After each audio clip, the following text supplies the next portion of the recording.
Boa noite, queridos amigos, queridos irmãos. A paz de Jesus a todos. Mais uma semana doutrinária de nossa casa e consideramos que precisamos dar graças a Deus por isso. Sair de nossos lares, ter força, vontade, não é? E os empecilhos foram dobrados. E a gente conseguiu estar aqui. Isso é motivo de dar graças. Ao nos encontrarmos aqui, claro, nós vamos elevar o nosso pensamento sempre a Jesus, Ele, o coordenador do trabalho, de todos os trabalhos. E nós, instrumentos, seja através do nosso pensamento, a envolver a todos que estão aqui, ao nosso irmão Adenauer, e, com isso, beneficiarmos a nós todos. Será principalmente pelo pensamento que nós receberemos aquilo que nós estamos precisando. E, com isso, nós vamos nos colocar, então, à disposição para sermos esse instrumento, fazendo a nossa prece inicial. Amigo Jesus, estamos nesse momento envolvidos no teu amor, sob o olhar bondoso de nosso Pai Maior, que nos permitiu chegarmos até aqui. Que sejamos todos envolvidos nesse amor, Jesus, pelo pensamento e pela vontade de seguirmos nessa estrada evolutiva, aprendendo cada dia mais a sua mensagem. Que os nossos amigos espirituais, nossos anjos guardiões, que nos acompanharam até aqui, estejam conosco, nos inspirando, renovando as nossas energias e trabalhando para que toda a ambiência seja favorável, atendendo a cada um de nós. Desde já, agradecemos e, em teu nome, iniciamos a primeira parte dos nossos trabalhos. Sê conosco, Jesus. Nós vamos ler uma página que está no livro Fonte Viva, Psicografia de Chico Xavier, ditada pelo Espírito Emmanuel. Erguer e ajudar. Logo em seguida, o Adenauer fará o estudo para nós. Começa com a citação que está em Atos, capítulo 9, versículo 41. E ele, dando-lhe a mão, a levantou.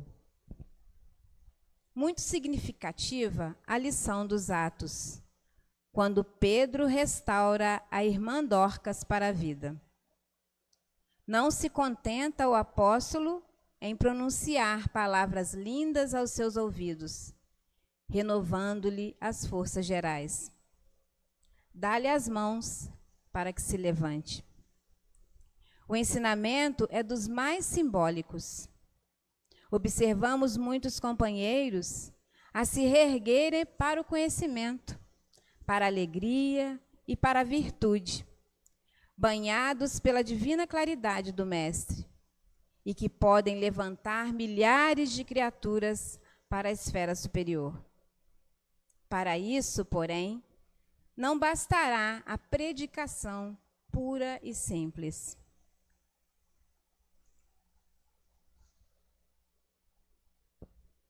O sermão é realmente um apelo sublime, do qual não prescindiu o próprio Cristo. Mas não podemos esquecer que o celeste amigo se doutrinou no monte. Igualmente, no monte, multiplicou os pães para o povo esfaimado, restabelecendo-lhe o ânimo. Nós, os que nos achávamos mortos na ignorância, e que hoje, por acréscimo da misericórdia infinita, já podemos desfrutar algumas bênçãos de luz, precisamos estender o serviço de socorro aos demais. Não nos descumbiremos, porém, da tarefa salvacionista, simplesmente pronunciando alguns discursos admiráveis. É imprescindível usar nossas mãos nas obras do bem. Esforço dos braços significa atividade pessoal. Sem o empenho de nossas energias na construção do reino espiritual com Cristo na terra, debalde alinharemos observações excelentes em torno das preciosidades da Boa Nova ou das necessidades da redenção humana. Encontrando nosso irmão caído na estrada, façamos o possível por despertá-lo com os recursos do verbo transformador. Mas não olvidemos que para trazê-lo de novo à vida construtiva, será indispensável, segundo a inesquecível lição de Pedro, estender-lhe fraternalmente as nossas mãos.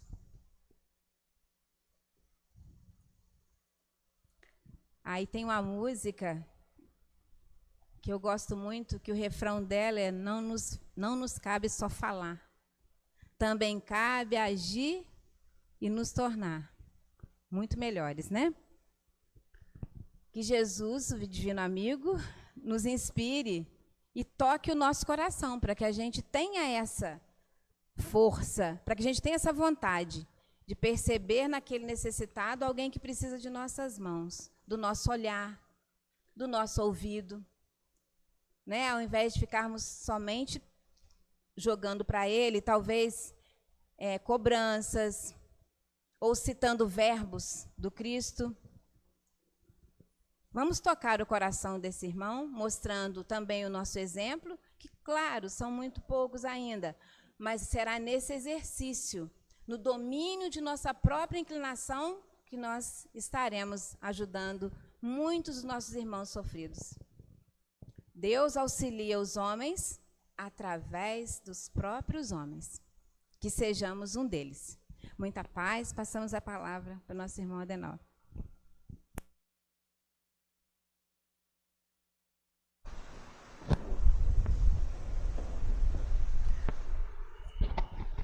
Queridos irmãos, boa noite a todos. Sejam bem-vindos à nossa casa. Que Jesus permita que sejam momentos de aprendizado, de reflexão para todos nós. Nós hoje vamos buscar em Paulo, o grande servidor do Evangelho, as referências para a nossa conversa. Nem tudo me convém. Quando nós olhamos essa figura aqui, o que ela nos sugere? Hein, gente? Esses caminhos retratam o quê? As escolhas, não é isso? Porque, de algum modo, a vida, a cada dia, nos apresenta múltiplas situações onde nós somos instados a tomar decisões, a fazer escolhas. Há escolhas que são insignificantes, irrelevantes. Escovo os dentes antes ou depois do café, com que roupa eu vou, o que eu vou comer. Mas existem escolhas que vão mudar profundamente os rumos da nossa vida. E muitas vezes, quando nós refletimos sobre as escolhas que nós já fizemos, a gente vem com aquela frasezinha, e se?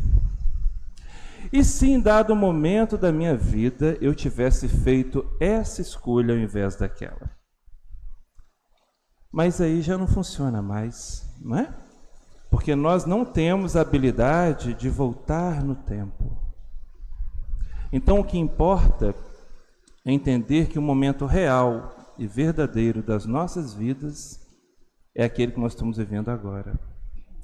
E aí uma questão que nós precisamos nos fazer: como que diante das múltiplas oportunidades e escolhas que a vida nos oferece, como nos situar com segurança e fazer as escolhas certas?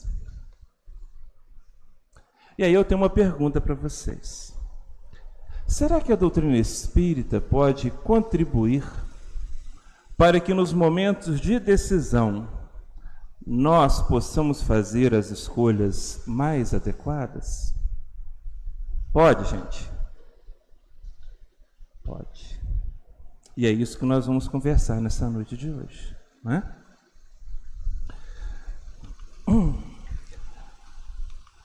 Paulo, na sua primeira epístola aos Coríntios, deixa lá para nós essa citação: tudo me é lícito, mas nem tudo me convém. Então nós vamos trabalhar com dois conceitos muito importantes: a questão da licitude ou da ilicitude e a questão da conveniência, não é?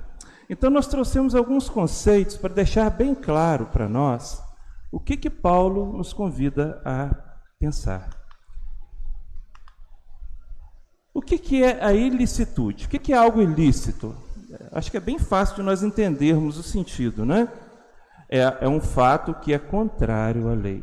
Então, tudo aquilo que vai contra as leis, quando a gente comete um ato que é contrário à lei, nós estamos cometendo um ato que é ilícito.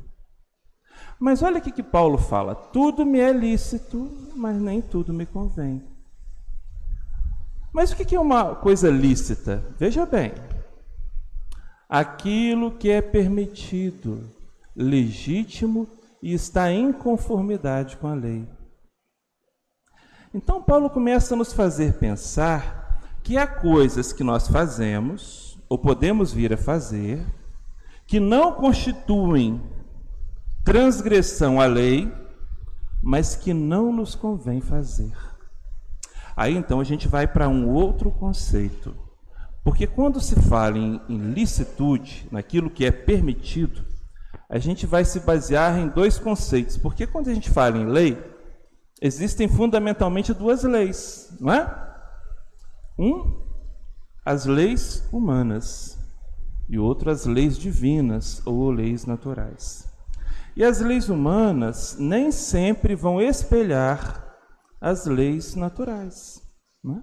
Ou seja, a legislação humana pode facultar situações que aos olhos de Deus não são necessariamente justas e corretas. Então por isso que nós trouxemos o conceito ali, vejam só: licitude humana, temporal, geograficamente limitada e muitas vezes contraditória. Por quê? Porque as leis humanas estão em constante modificação. Em tese, sempre para melhor. Ainda que não seja isso que a gente veja sempre, não é? Mas, à medida que a criatura humana progride em inteligência, em moralidade, ela vai descobrindo que há meios de se regular a vida em sociedade de uma maneira mais justa, estendendo os direitos a um número maior de pessoas, não é isso? Mas existem leis que corroboram ideias, não é, que são contrárias às leis naturais. Existem países, por exemplo, que regulam a vida em família e permitem, né, que haja no seio de uma família, né, a poligamia. Então, naquela cultura, naquele povo, aquilo é uma coisa legal. Mas vamos lá, então, ver o que significa a licitude divina. Ela é eterna, universal e coerente. Então, ela é atemporal. Então, à medida que o homem vai percebendo que a sua maneira de viver em sociedade precisa ser aprimorada, ele vai melhorando as leis para que elas a cada dia se aproximem das leis divinas, das leis naturais. E eu trouxe alguns exemplos aqui para a gente tentar entender melhor isso, né? Vejam só. Hoje, quando as pessoas são vítimas de uma agressão, muitas vezes ela pode buscar recursos para se vingar do outro, né? Falando que, na verdade, ela está procurando justiça. Não é? Porque não tem tantas formas hoje de você prejudicar o outro dentro de mecanismos que são aparentemente legais? Sim. Quer um outro exemplo? A acumulação de riquezas à custa do bem-estar alheio é celebrada como esperteza ou sucesso. Porque às vezes o indivíduo ele pode agir rigorosamente dentro da lei, né? E, no entanto, nas relações que ele mantém economicamente, ele pode estar se aproveitando da fragilidade do outro para impor situações em que ele vai se beneficiar em detrimento do outro. E ele não está fazendo nada de ilegal. Não é? Um outro exemplo aqui. A indiferença com o sofrimento do próximo é justificada no cada um por si. Se eu passo pela rua e vejo alguém mendigando, ou vejo uma pessoa enferma, existe algum dispositivo legal, né, que me incite a buscar aquela pessoa, a estender-lhe a mão e a prestar-lhe socorro? Não. Mas, se nós estivermos... né? Tem até um exemplo aqui bacana, que nós vamos falar daqui a pouquinho. É assim mesmo, quando a gente vai fazer um estudo pela primeira vez, as ideias estão na cabeça, né? Mas a gente vai aprendendo que tem a hora certa de falar certas coisas, né? Então, vamos lá. Quando a gente encara essa frase de Paulo, tudo me é lícito, mas nem tudo me convém, pode ser que há pessoas que vão interpretar essa frase como se ela fosse alguma restrição punitiva. Mas não é verdade. Paulo não está nos tolhendo a liberdade de escolha. Ele está, ao contrário, nos convidando a viver em harmonia com as leis naturais. Porque todas as vezes que a gente age em consonância com as leis naturais, nós vamos criar dentro de nós o quê? Um ambiente de paz. Por extensão, nós vamos criar um ambiente de harmonia interior, que são condições fundamentais para que a gente adquira a felicidade que nós aspiramos. Não à toa os espíritos definem que felicidade é paz de consciência. É um estado em que eu estou bem comigo mesmo, onde eu não tenho que conviver com a consciência de culpa. Né? E aí, uma questão que se impõe, né? A licitude divina, então, ela não é um conjunto arbitrário de proibições, mas a própria harmonia com as leis. Então nós vamos aprendendo a identificar. Porque viver em consonância com as leis naturais é um processo de libertação da criatura. Quando nós vamos nos libertando das amarras que nos prendem ao sofrimento, né? À satisfação, né, de instintos inferiores, de prazeres fugidios. E a gente vai aprendendo, então, a se desvencilhar desses propósitos. E aí, para nos ajudar na compreensão dessa citação de Paulo, nós trouxemos uma frase de Joana de Ângeles que vai fundamentar o nosso estudo. Lá no livro Plenitude, no capítulo 4, ela diz para a gente o seguinte, vejam só. A educação do pensamento, a disciplina dos hábitos e a segurança das metas são os recursos hábeis para o logro, quer dizer, para o êxito, para o sucesso, sem os quais terapias e técnicas se tornam paliativos sem resultarem solucionadoras.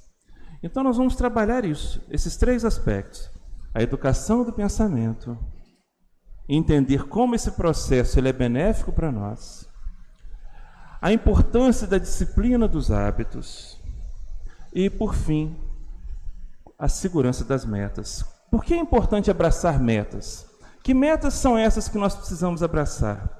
De que modo elas vão conferir à nossa jornada a segurança necessária para que nós sejamos capazes de lidar com os reveses e os desafios da existência humana? Né?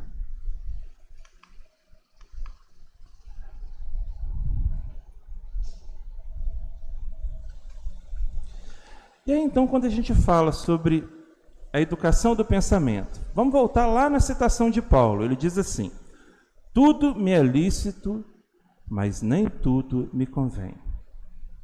Então, uma perguntinha para a gente pensar juntos. Onde se dá o embate entre o lícito e o conveniente? Aonde que se dá esse embate, gente? Dentro da cabeça? Na consciência. Porque a gente, vejam bem, nós vamos refletir sobre essa questão da consciência. O Livro dos Espíritos diz que a lei de Deus está inscrita em nós. E ela se revela através dos mecanismos da consciência. Então a lei de Deus está em nós. Então quando a gente faz alguma coisa errada, a consciência aponta, né? Mas esse processo ele não é absoluto, sabe por quê? Porque a consciência é uma vozinha que fala dentro de nós, mas que nas nossas reencarnações iniciais, como nós ainda somos muito presos às necessidades da matéria, como nós estamos muito movidos ainda pelos instintos, e os nossos sentimentos ainda estão em estado germinativo, a voz da consciência fala muito baixinho. À medida que nós vamos desenvolvendo o nosso intelecto, aumentando e aprimorando a nossa acuidade intelectual, sendo mais capazes de analisar as circunstâncias da vida, refletindo melhor sobre os conceitos da existência humana, nós vamos passando a ouvir mais alto a voz dessa consciência. Porque a nossa capacidade de discernimento vai se ampliando. Então nós vamos tendo uma noção mais clara daquilo que é certo e daquilo que é errado, independentemente das leis humanas que estejam vigentes. Porque a consciência vai estar norteando os nossos passos. Então é lá em nós, em nossa consciência, que vai existir esse embate entre aquilo que é lícito, ou seja, que é aceito, né, usualmente, e aquilo que é conveniente, que me convém fazer. Né? E aí uma outra questão. Os conflitos de consciência, gente, são bons ou ruins? Todos nós temos conflitos de consciência? É bom ou ruim? É bom? É bom. Sabe por quê? Porque enquanto a criatura não tem conflito de consciência, é porque ela está ainda adormecida para os propósitos superiores da vida. À medida que a gente vai começando a entender qual é o propósito nosso, quais são os objetivos para os quais nós fomos criados, começa a existir um conflito entre aquilo que nós queremos ser e aquilo que a gente faz e que a gente ainda é. Então, esses conflitos eles são benéficos, porque eles vão, de algum modo, atestando o progresso que a gente está realizando. Então, é ponto pacífico, gente, que não existe nenhum espírito em processo de evolução espiritual que não conviva com os conflitos de consciência. É porque a voz da consciência já consegue falar mais alto dentro de nós, nos auxiliando a compreender. Agora, à medida que ela fala, a gente dá guarida a ela, né? Aí já é uma outra questão, não é?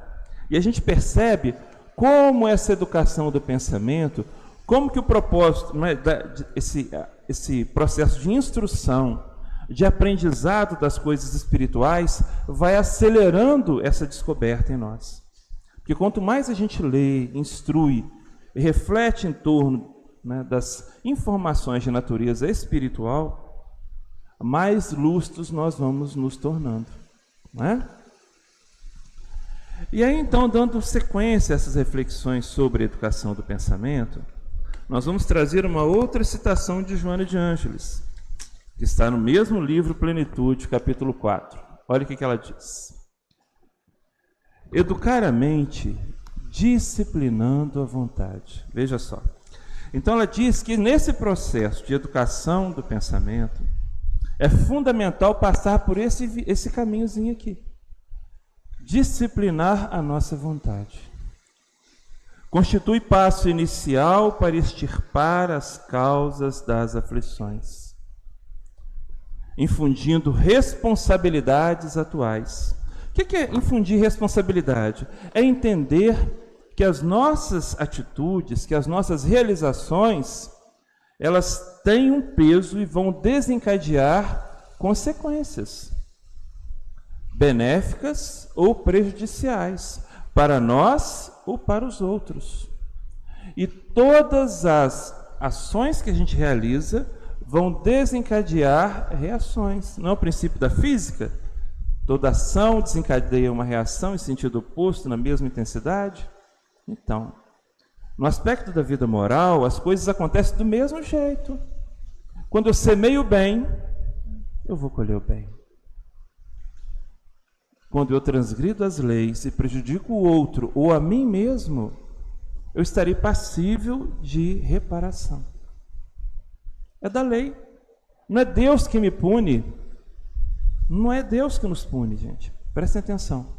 Somos nós que, a partir do sentimento de culpa, sentimos a necessidade de fazer esse processo de reparação. E a dinâmica da lei vai favorecer para que as circunstâncias ocorram de modo que a gente possa realizar esse processo. Mas se hoje eu já estou mais consciente das minhas responsabilidades, o que eu vou fazer? Eu vou procurar agir com critério. Olha só, se eu ajo com responsabilidade no momento atual, eu vou gerar, por sua vez, novos resultados saudáveis para propiciarem um futuro bem-estar a que se está fadado. Ou seja, a nossa destinação é o bem. Vocês acham que Deus nos criou para sofrer? Vocês acham? Claro que não. Joana de Ângeles diz lá, o sofrimento, muitas vezes, é a escolha, é o resultado das escolhas que em determinado momento nós fizemos. Mas Deus nos criou para o bem, para a superação. Lembrando, gente, que nós somos espíritos imortais. Nós já estivemos aqui antes, estaremos aqui em outras ocasiões, certo? E nesse processo nós vamos realizando o nosso aprendizado, não é? E aí entra em cena uma questão muito interessante, não é, que norteia as nossas escolhas e as nossas decisões. São 3 componentes fundamentais que têm a ver com os nossos hábitos e as nossas escolhas, que são esses aqui, ó. Querer. Eu quero. O querer, ele retrata o quê? As nossas inclinações, os nossos anseios, as nossas necessidades. Não é isso? Então eu quero. Todos nós temos vontades, não é assim? Só que aí entra em cena um outro componente importante. Poder. Eu posso? Que às vezes eu não. Eu quero ir lá, eu quero ir em Paris, passear em Paris. Eu quero. Mas eu posso? Não posso, né? Então não vou. Não é assim? Mas se eu quero ir a Paris, se eu tenho recurso para ir a Paris, aí entra em cena o terceiro componente. O dever. Eu devo ir a Paris? Perceberam? Então, muitas vezes, quando a gente vai fazer escolhas na nossa vida, a vontade vem.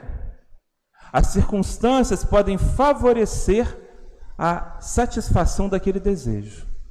Mas aí entra em cena esse componente aqui, ó. Mas eu devo fazer? É nessa hora, quem é que entra em cena nesse momentozinho aqui? A nossa consciência. Porque será que eu devo? É isso que Paulo está falando lá. Tudo me é lícito, mas nem tudo me convém. Então, quando a gente for tomar determinada decisão, a gente tem que pensar isso aqui. Ainda que seja um anseio nosso, porque nós temos que lembrar que nós somos espíritos que trazemos tendências que estão cristalizadas em nosso comportamento há séculos e que se manifestam na atual encarnação como tendências. E se nós dermos vazão a essas inclinações, sem que haja de nossa parte a disciplina da nossa vontade, fazendo um trabalho de contenção para que haja renovação de hábitos, o que a gente vai fazer? A gente vai repetir as mesmas experiências do passado. Perceberam? Então, mudar para melhor pressupõe esforço de disciplina no campo da vontade. Aí nós vamos atingir o propósito para o qual nós somos criados, que é sermos felizes, não é? E aí, falando ainda da educação do pensamento, vejam só. O conhecimento vai fazendo com que, aos poucos, haja uma mudança de perspectiva. O que é isso, gente? A gente olha e enxerga o mundo. Todo mundo, quando acorda, né, liga a televisão, abre a tela do celular, nós estamos enxergando o mundo. Mas cada um enxerga o mundo sob a sua perspectiva pessoal, sob o seu ângulo de observação. E a gente interpreta a vida, interpreta os fatos a partir da bagagem espiritual que a gente já amealhou. Não é assim? Então, olha só, a mudança de perspectiva, a partir dessa educação do pensamento, nos ensina a reinterpretar os desafios da vida. Olha que bacana. De que modo? Um obstáculo deixa de ser uma punição e se transforma numa oportunidade de aprendizado e reflexão que muito contribui para uma correta avaliação dos fatos. Então, todos nós vivemos em nossa jornada reveses, desafios, dificuldades. Agora, como que nós enxergamos essas situações? É uma punição de Deus? Não é. Agora, toda experiência feliz ou difícil, ela vai promover o nosso crescimento espiritual. À medida que forja em nós resiliência, paciência, resignação, nos fortalecendo moralmente, espiritualmente, para o enfrentamento dos desafios da jornada. Vocês podem ter certeza de uma coisa: as maiores conquistas espirituais que todos nós aqui já realizamos em nossa vida, ela aconteceu justamente diante desses momentos desafiadores, que é quando nós somos instados, convocados ao testemunho, não é? E aí, diante dessas situações, importa muito como a gente se posiciona diante dos fatos, não é? Então, eu trouxe alguns exemplos aqui para nós pensarmos juntos, não é? Porque isso tem a ver com a maneira como a gente vai atravessar esses períodos de turbulência, não é? Então, vejam só. Muitas vezes, diante da dificuldade, a gente diz assim: eu não consigo. Aí a gente para pensar e fala assim: mas será que Deus, quando situou os episódios da nossa vida, Ele colocou aquelas situações ali, ou nós, né? Essas situações foram colocadas ali para promover a nossa derrocada espiritual? Claro que não. É aquilo que eu falo sempre, está lá no Evangelho, foi Jesus quem disse, né? E é sempre importante lembrar: meu Pai não coloca fardos pesados sobre ombros frágeis. Então, diante do desafio, não deve ser essa a nossa perspectiva. Deve ser essa aqui, ó. Vou me esforçar. Porque nós temos em nós recursos que a gente às vezes não utiliza. Nós, às vezes, meus irmãos, nos diminuímos diante das situações. Nós não acreditamos nas possibilidades que nós temos. Então, se Deus permitiu que no nosso planejamento reencarnatório aquelas circunstâncias fizessem parte da nossa jornada, é porque nós teríamos condições de lidar com elas. É o fardo dentro de nossas possibilidades. Né? Muitas vezes o indivíduo fala, eu sou um fracasso. Olha que viés negativo. Né? Já começa em desvantagem a lidar com dificuldade. Mas a perspectiva deve ser essa. Eu posso aprender com esse erro. Porque todos nós erramos. E nós vamos voltar a falar isso daqui a pouquinho. É porque existe um ponto muito importante sobre esse estudo que a gente precisa abordar aqui com vocês. Muitas vezes nós nos detemos na autocrítica, mas a perspectiva deve ser essa aqui, ó, da autoaceitação.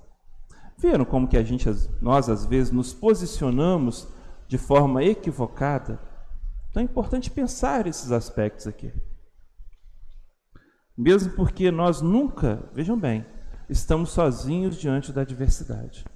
Nós temos os nossos familiares, nós temos os nossos amigos, nós temos Deus, que é o nosso Pai que nos ama, nós temos Jesus, temos os benfeitores espirituais que nos tutelam em nossa jornada. Então o apoio não falta, não falta. Basta que nós busquemos esse amparo. E aí então nós vamos entrar no segundo aspecto, que diz respeito à disciplina dos atos. E aí nós vamos lá no Livro dos Espíritos, pegar uma pergunta e uma resposta para que depois eu faça uma pergunta para vocês. Vejam bem. Pergunta 825. O homem tem livre-arbítrio nos seus atos? Tem, gente? Nós temos livre-arbítrio, liberdade de escolha? Sim ou não? Sim. Então vamos lá. Pois se tem a liberdade de pensar, tenha de agir. Sem o livre-arbítrio, o homem seria uma máquina. E nós não somos uma máquina. Nós temos esse livre-arbítrio. Mas, se é verdade que nós temos o livre-arbítrio, esse livre-arbítrio está atrelado àquilo que a gente falou lá atrás, a responsabilidade dos nossos atos. Então, não significa porque eu posso fazer que eu deva fazer, certo? Aí vem uma perguntinha para vocês responderem. A doutrina espírita estabelece alguma proibição? Eu tenho certeza que muita gente que é recém-chegada à doutrina espírita fica se perguntando, né? Será que a doutrina espírita proíbe alguma coisa? Proíbe ou não? Não proíbe. Porque ela esclarece, ela orienta. Agora, daí a gente vai dizer que a gente pode fazer qualquer coisa? Sim ou não? Não. Então vamos lá? Continuar nossas reflexões.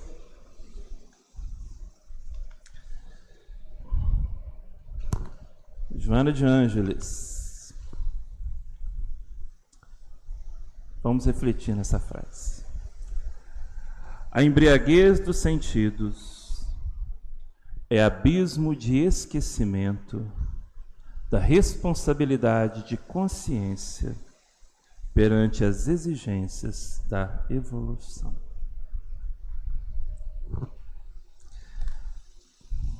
Se nós queremos crescer espiritualmente, existem algumas exigências? Sim. Sim. E ela diz que a embriaguez dos sentidos é um recurso de que nós nos utilizamos para fugir às responsabilidades fundamentais da nossa existência. Isso é uma questão muito séria, né? Nós vamos entender melhor isso daqui a pouquinho. Quais fatores levam as pessoas a usar drogas lícitas e ilícitas? Para a gente pensar. Eu trouxe alguns pontos aqui para a gente refletir juntos. Talvez não sejam todos, né? O que são drogas lícitas e ilícitas, gente?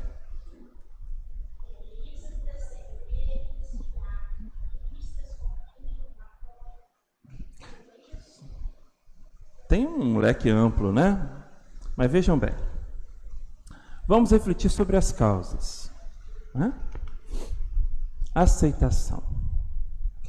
Existe na nossa sociedade, aquela ideia de que a pessoa, para que ela se sinta aceita dentro de um contexto social, ela tem que se tornar um igual. Ela tem que praticar hábitos que os outros fazem, porque a gente tem medo de ser diferente, não é assim? E muitas vezes, para que a gente seja aceito, muita gente acha que deve fazer determinadas concessões. Porque todo mundo faz, eu devo fazer. Eu devo fazer ou eu posso fazer? Eu posso fazer, mas eu não devo fazer. Deu para entender a diferença? Então, muita gente, às vezes, incorre no uso das drogas, lícitas ou ilícitas, porque existe um senso comum e uma aceitação tácita, certo? Curiosidade é um outro fator. E a gente, muitas vezes, é instigado, porque a gente quer conhecer, quer descobrir, quer descortinar horizontes. Isso acontece muito com os jovens, né? Movidos pela curiosidade. Outro fator, fuga. Porque muitas vezes a pessoa lida com traumas, com conflitos, com dificuldades as mais diversas. Ela quer fugir à realidade, que é dolorosa para ela. Então ela busca, como subterfúgio, a utilização de drogas, lícitas ou ilícitas.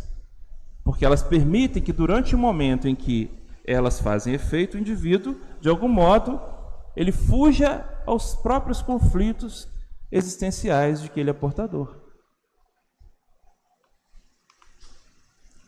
Timidez. A gente às vezes tem dificuldade, né, de socializar. Então, se o sujeito está de cara limpa, ele é tímido, olha que dificuldade maior ainda, né? Então, quando ele ingere uma substância, bebe um cadinho, não tem gente que fica mais soltinha assim depois que bebe? Vencendo a timidez. E existe um quinto elemento. Hamed tem um livro intitulado As Dores da Alma. E tem um texto lá onde ele fala sobre isso, né? Que é o prazer. É a sensação que a substância vai, né, proporcionar àquele que usa. O grande problema é que isso aqui não é uma regra geral, mas em linhas gerais, existe uma questão ligada à saciedade. Porque muitas vezes o indivíduo, há pessoas que se contêm e há outras que não se contêm. Nós vamos falar sobre essas questões daqui a pouquinho, não é? E como existem implicações de natureza espiritual ligadas a esses fatores, certo?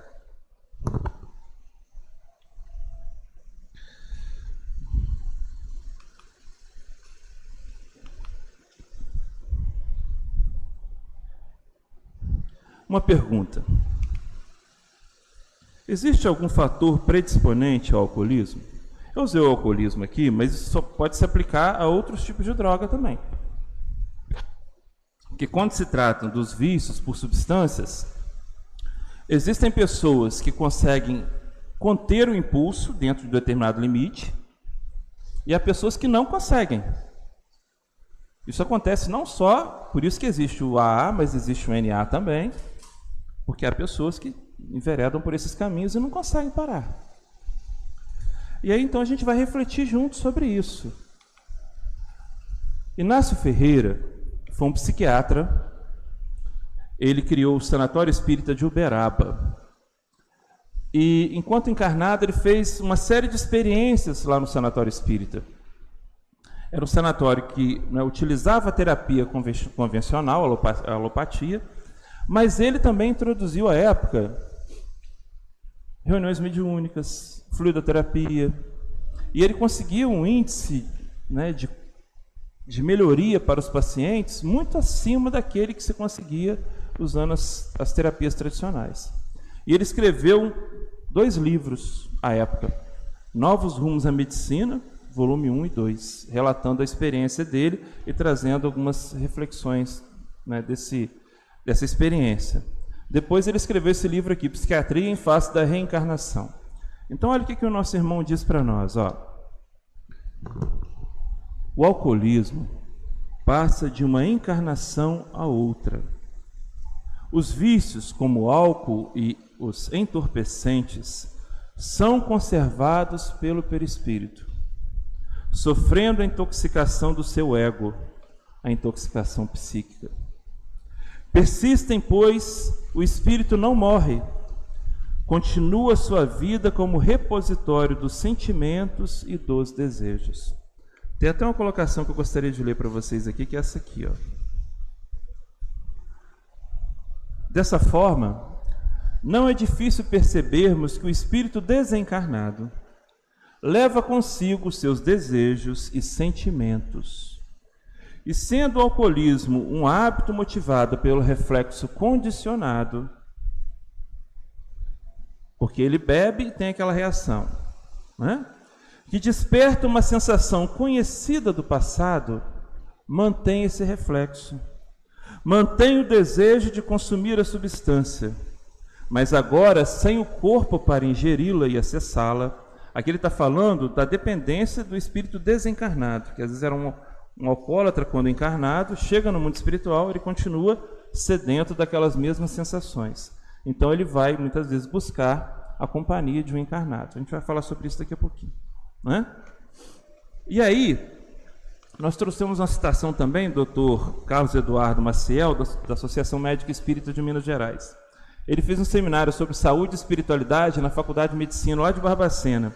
E ele diz isso aqui, ó. Numa perspectiva médico-espírita, a predisposição genética seria uma marca espiritual, ou seja, temos registrado em nosso DNA alterações secundárias a desequilíbrio em vidas pretéritas. No caso, seria a drogadição experimentada em vidas passadas. Ou seja, André Luiz vai falar sobre isso no livro Missionários da Luz.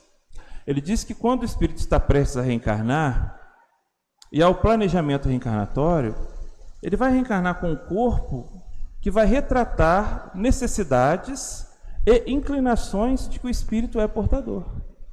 Então, de acordo com o mérito ou demérito do espírito, essas informações serão impressas em seu código genético, demarcando então uma propensão, né, ao alcoolismo. Quer dizer, aquele impulso que é do espírito, mas se reflete no corpo, né, de não conseguir conter, né, e não ter limite, né, na hora de beber, ou de usar uma droga, um outro tipo de droga, né? E aí uma questão importante para a gente refletir diz respeito ao alcoolismo e obsessão.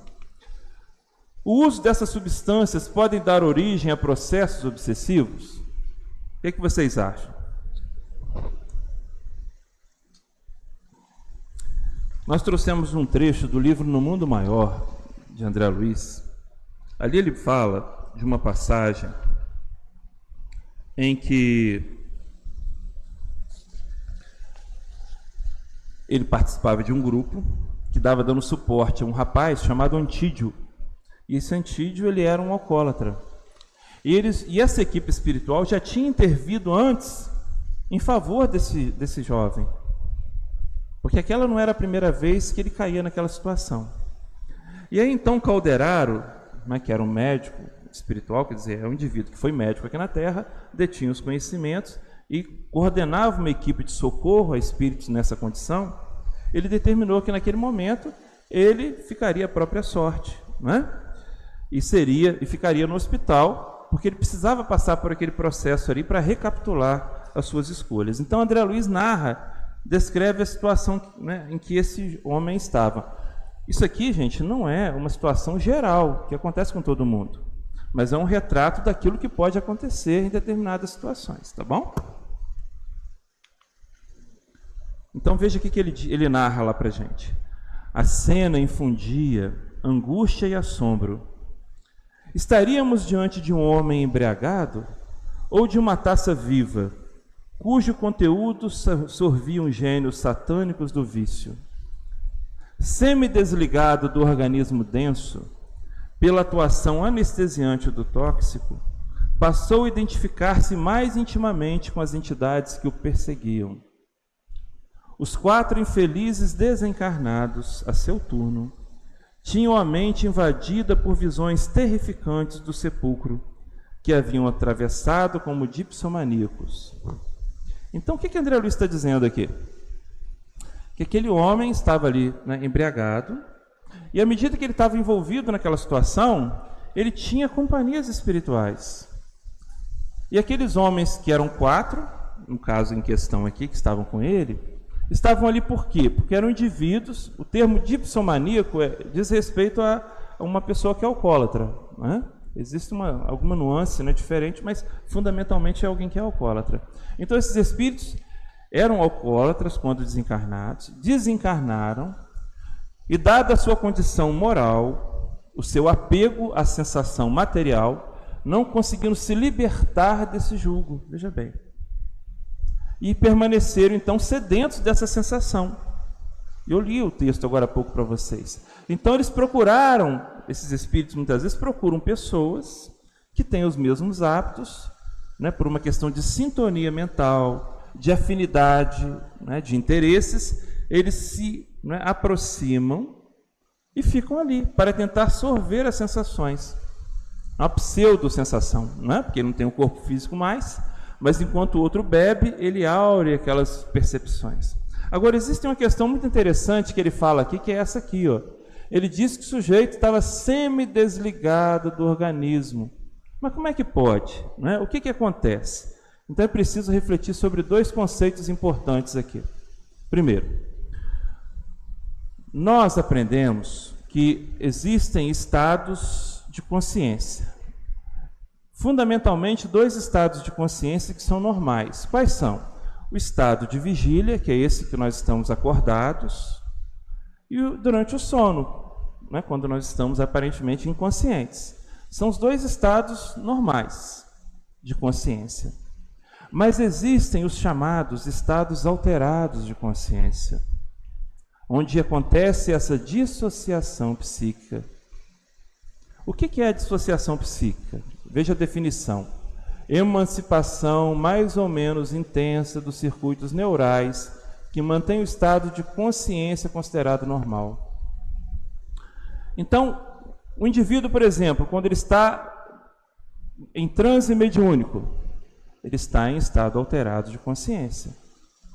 Quando ele está sendo veículo de uma comunicação mediúnica, existe uma alteração nesse estado de consciência. Pode ser uma alteração sutil.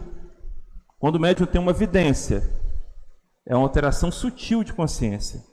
Quando ele dá uma psicofonia, né, que é chamada incorporação, já é um estado mais profundo, né, de transe mediúnico. Perceberam? Porque o envolvimento é mais intenso, é mais complexo. Quando o indivíduo faz uso de uma substância, seja o álcool, seja uma droga lícita ou ilícita, ele promove um estado alterado de consciência. São essas conexões aqui, elas se afrouxam. Espiritualmente falando, sabe o que acontece? O perispírito se distancia levemente do corpo. O nível de consciência diminui. Quanto maior o distanciamento do corpo em relação ao perispírito, maior o estado de inconsciência. Menos consciente o indivíduo está. Então, quando o indivíduo está sob o efeito de uma droga, esse processo acontece.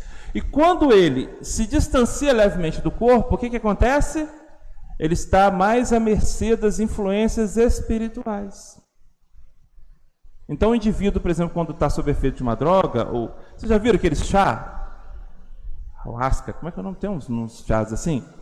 Que eles são alucinógenos. Eles induzem a estados alterados de consciência. Então o indivíduo tem visão, tem percepções extrasensoriais. Mas é isso aqui, ó.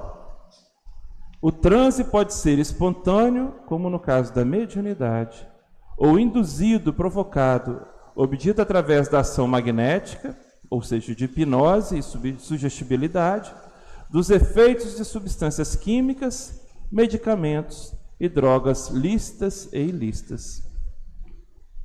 Então, por exemplo, o sujeito vai operar, vai tomar uma anestesia. Ele é induzido a um estado de inconsciência, é um estado alterado de consciência induzido por medicamento. Então as drogas também promovem. É por isso que muitas vezes quando o indivíduo está sob efeito das drogas, ele está com pouca lucidez. Ele não se lembra claramente, às vezes, dos fatos. Ele toma decisões sem ter um juízo perfeito do que ele está fazendo. Essa reação não é só psicológica, é física também. Porque se o sujeito estiver sobre a ação de alguma substância dessa e cai, o que acontece? Os próprios mecanismos fisiológicos, né, o instinto de sobrevivência, por exemplo, o reflexo, o motor, não vai funcionar adequadamente. Então, quando o cara está bêbado, ele cai, ele não tem o impulso de botar a mão na frente. Então, ele se machuca muito mais. Então, existem consequências físicas e psíquicas, né, por conta do uso dessas substâncias. E isso é importante a gente refletir. Traz consequências para o futuro?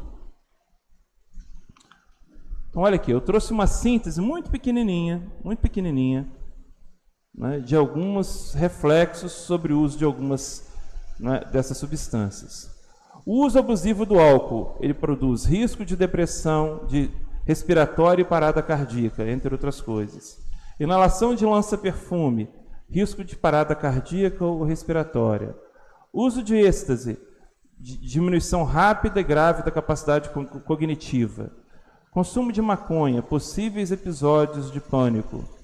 Uso de cocaína, risco de infarto. Não são só, né, alguns lembretes, né, sobre os riscos, né, do uso de determinadas substâncias. E por isso, então, né, a gente precisa refletir sobre essa questão. O uso dessas substâncias pode comprometer a nossa saúde? Quais seriam as consequências físicas e espirituais? Aí eu trouxe um relato, está lá no livro, né, O Nosso Lar, de André Luiz, né, onde Clarencio faz uma observação. O que ele diz para a gente? Clarencio estava conversando com André Luiz. Olha só o que ele fala aqui. É de lamentar que André Luiz tenha vindo pelo suicídio. Vocês sabiam que André Luiz chegou lá por essas vias? Olha só. Aí ele continua dizendo, ó, os órgãos do corpo somático possuem incalculáveis reservas, segundo os desígnios do Senhor. O meu amigo, no entanto, iludiu excelentes oportunidades, desperdiçando patrimônios preciosos da experiência física. Todo o aparelho gástrico foi destruído à custa de excessos de alimentação e bebidas alcoólicas, aparentemente sem importância. Devorou-lhe a sífilis energias essenciais. Como vê, o suicídio é incontestável. Não é que André Luiz tivesse cometido um suicídio voluntário. O que aconteceu é que os hábitos que ele, né, cultivou aqui na Terra levaram a um desencarne precoce. Ele, em tese, teria que viver quase 10 anos a mais. E ele abreviou a jornada dele por conta de hábitos que ele voluntariamente abraçou. É o que a gente fala que é o suicídio indireto, porque é involuntário. Então, quando a gente fala de cuidar do corpo e do espírito, a gente tem que ter atenção para essas questões.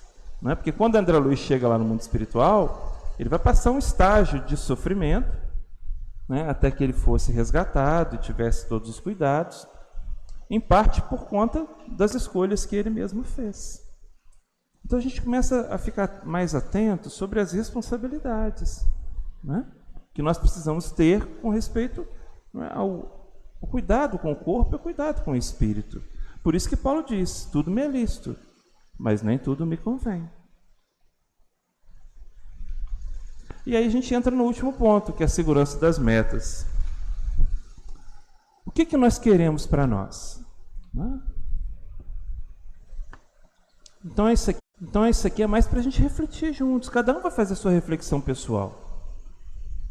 Nós queremos, que tipo de futuro que nós almejamos para nós? É preciso que nós reflitamos sobre isso. Por que nós nascemos? Existe um propósito, uma finalidade, não foi casual. Ninguém cai de paraquedas. Existe uma finalidade na nossa jornada. estabelecermos nosso processo de crescimento espiritual, construirmos vínculos de afeto, aprendermos, crescermos, desenvolvermos nossas potencialidades enquanto espíritos imortais. Qual a finalidade de estarmos nesse mundo tão desafiador? É isso tudo que nós falamos aí. Fim do estágio na Terra, o que nos aguarda? O que nos espera do outro lado? É claro que a gente não vai esquecer que Deus é amor e que Deus provê, através da sua misericórdia, o amparo a todos os seus filhos.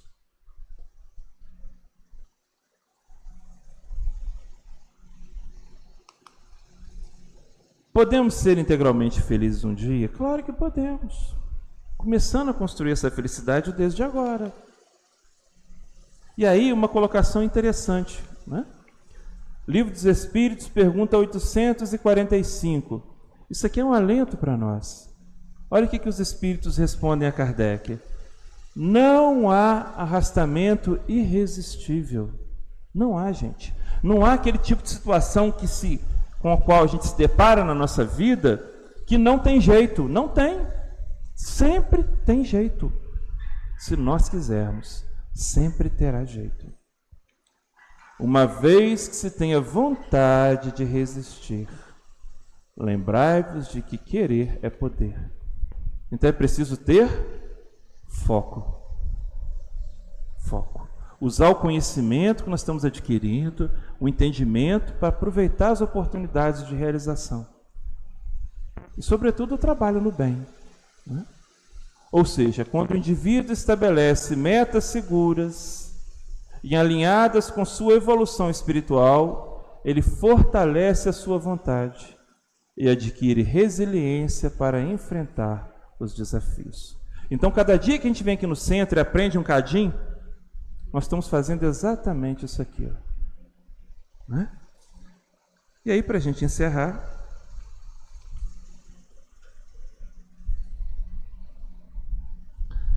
uma recomendação de Joana de Ângeles, livro Plenitude, mesmo trechinho. Olha o que ela fala para a gente. Definindo a maneira como a gente deve encarar a vida. Isso aqui é importantíssimo, tá, gente? A vida são as incessantes oportunidades que surgem pela frente. Jamais os insucessos que ocorreram no passado. Porque os insucessos, os deslizes que fazem parte da vida de qualquer um de nós aqui, porque nós já muitas vezes caímos, muitas vezes ainda iremos cair, mas a nossa vida não pode ser marcada e definida pelos nossos erros. A gente tem que olhar para frente e ver que a nossa destinação é sublime, que Deus quer que nós sejamos bem-sucedidos e que vai nos oferecer os meios e as oportunidades para isso. Então nós vamos olhar para frente para encarar, enxergar as oportunidades que chegarão para nós.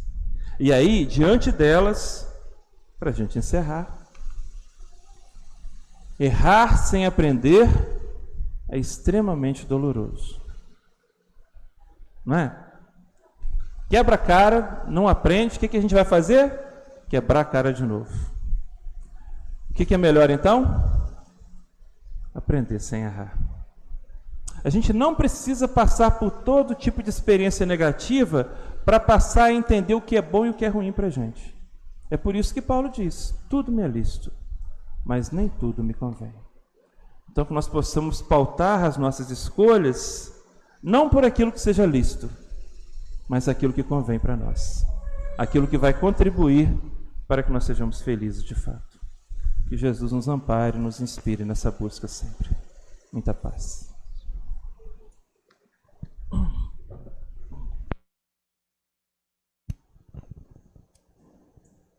O objetivo da doutrina espírita é trazer o esclarecimento. E eu estava aqui fazendo uma análise, né, que a página começou com erguer e ajudar. E à medida que nós,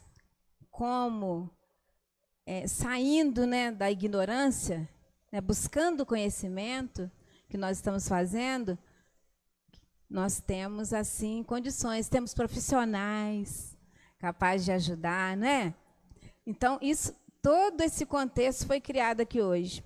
Cada um aqui trouxe também a sua dor, o seu vício, por que não dizer? Que enquanto a Adenauer falava de alguns vícios, nós também temos que lembrar que os vícios morais são muito doloridos. E nesse livro que ele citou, As Dores da Alma, ele trata de vários comportamentos.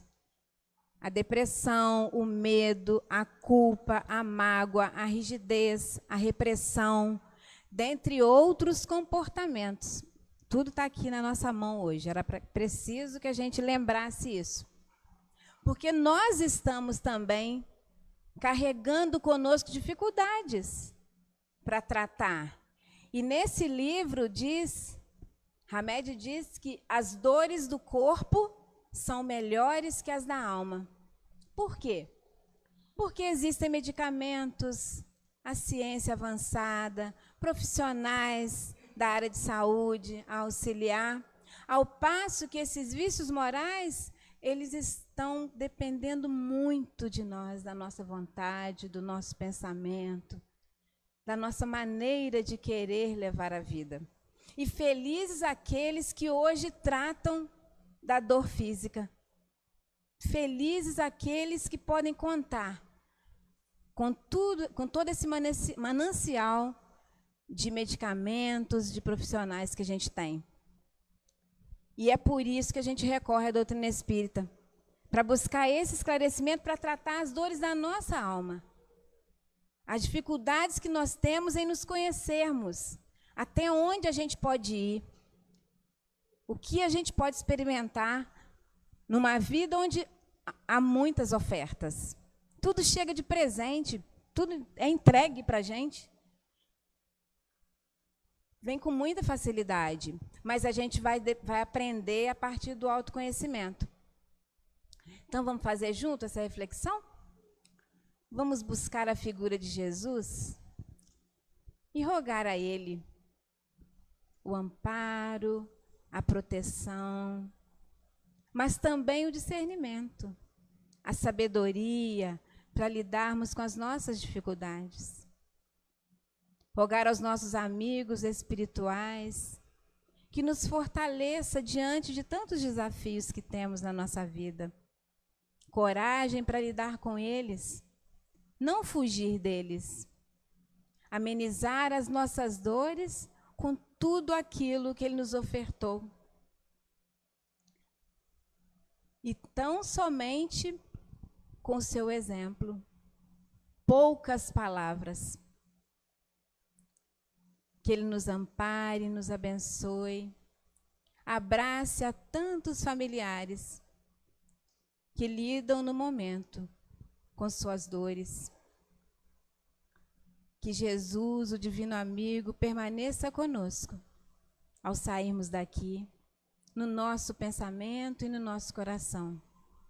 Que a tua luz e que a tua paz envolva-nos a todos.